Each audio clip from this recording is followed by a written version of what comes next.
आप हैं India news business पर और मैं हूं आपके साथ गौरव सिंह सेंगर। लास्ट वीडियो में जो हमने टॉपिक डिस्कशन किया था वो हमने डिस्कशन किया था बिजनेस फाइनेंस के बारे में। इस वीडियो में हम जो डिस्कशन करने जा रहे हैं हम डिस्कशन करेंगे टाइप ऑफ बिजनेस फाइनेंस, जिसमें हम समझेंगे कि बिजनेस फाइनेंस कितने टाइप के होते हैं और कब हमें एक पर्टिकुलर बिजनेस फाइनेंस को यूज़ करना है। तो स्टार्ट करते हैं हम लोग बिजनेस फाइनेंस से कि बिजनेस फाइनेंस क्या होता है। तो जब बिजनेस फाइनेंस की बात करते हैं तो बिजनेस फाइनेंस के जो टाइप्स हैं उसमें बिजनेस फाइनेंस को हम सबसे पहले टाइम पीरियड के बेसिस पे डिटरमाइन करते हैं। जब हम बिजनेस फाइनेंस को टाइम पीरियड के बेसिस पे डिटरमाइन करते हैं तो बिजनेस फाइनेंस जो टाइम पीरियड के बेसिस पे डिटरमाइन होता है उसमें हमारा सबसे पहले शॉर्ट टर्म पीरियड के लिए होता है, देन मीडियम टर्म पीरियड के लिए होता है, देन उसके बाद लॉन्ग टर्म पीरियड के लिए होता है। अब हमें इन चीज़ों को समझने से पहले सबसे पहले ये ज़रूरी है कि बिज़नेस में जो फाइनेंस है वो उसकी इम्पोर्टेंस क्या है। तो हम अगर इसको वन लाइन में समझे तो हम ये कह सकते हैं कि बिज़नेस जो जो फाइनेंस होता है वो बिज़नेस का ब्लड होता है। क्यों? क्योंकि जैसे हमारे बॉडी के जो ऑर्गन होते हैं वो तभी वर्क करते हैं जब प्रॉपर ब्लड सप्लाई हमारी बॉडी को मिलती है। सिमिलरली बिजनेस में भी हर एक डिपार्टमेंट की बात करी जाए या जो बिजनेस के जितने भी प्रोसेस हैं वो तभी वर्क कर पाएंगे जब प्रॉपर तरीके से बिजनेस में फंड्स की अवेलेबिलिटी होगी।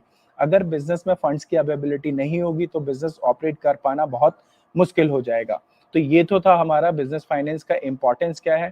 देन अगर हम बात करें बिजनेस फाइनेंस के इम्पोर्टेंस के बाद तो हमें ये समझना है कि बिजनेस फाइनेंस में जो फंड्स का साइज है वो कैसे हम डिटरमाइन करें या कितने अमाउंट ऑफ फंड्स की हमें रिक्वायरमेंट है।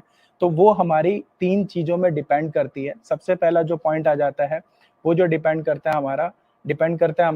Depends on the size of business, यानी कि हमारा बिज़नेस बहुत बड़ा बिज़नेस है या छोटा बिज़नेस है, उस कैटेगरी पे डिपेंड करता है। अगर हम स्मॉल लेवल पे डील कर रहे हैं, हमारा बिज़नेस बहुत छोटा है, तो हमें बिज़नेस में जो फंड्स की रिक्वायरमेंट होगी, वो बहुत छोटे फंड्स की रिक्वायरमेंट होगी। बट अगर हम लार्ज स्केल पे काम कर रहे हैं, बड़े लेवल पे प्रोडक्शन कर रहे हैं, हमारी प्रोडक्शन कैपेसिटी बहुत बड़ी है, हमारे क्लाइंट्स बहुत ज़्यादा हैं, तो हमें बिज़नेस में प्रोडक्शन उसी लेवल पे बढ़ा के रखना पड़ेगा और ऐसी सिचुएशन में हमारे बिज़नेस में हमें बड़े फंड्स की रिक्वायरमेंट होगी।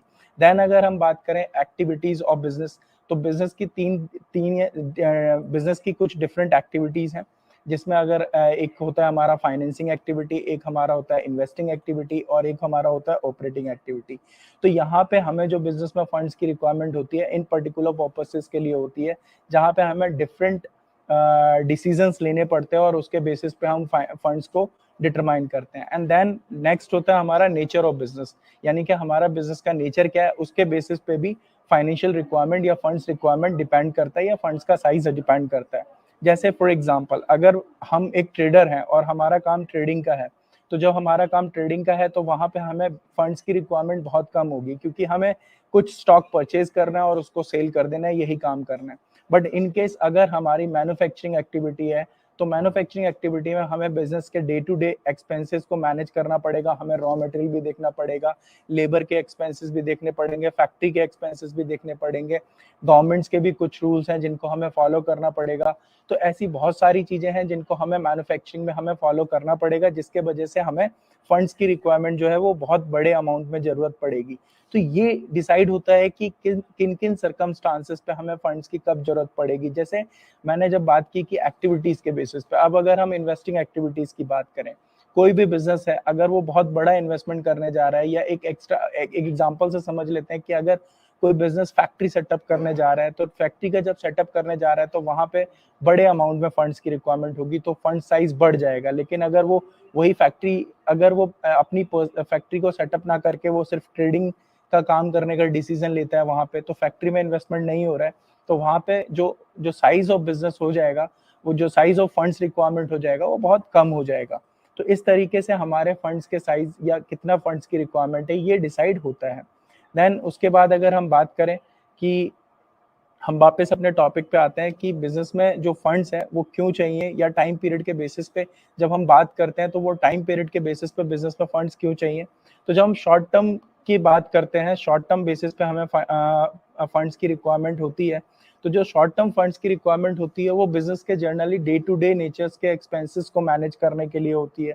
वहीं मीडियम और लॉन्ग टर्म की फंड्स की जो रिक्वायरमेंट होती है वो कुछ इन्वेस्टमेंट पर्पस के लिए हो सकती है, या बिजनेस में कुछ इंप्रूवमेंट करने के पर्पस के लिए हो सकती है, या कई बार ऐसा होता है कि जैसे हमें कोई एडिशनल असेट्स लेनी है, जैसे मशीन एक्स्ट्रा परचेज करनी है या एक्स्ट्रा फैक्ट्री सेटअप लगाना है, तो इन सर्कमस्टांसेस पे हमें बिजनेस में फंड्स की रिक्वायरमेंट पड़ती है।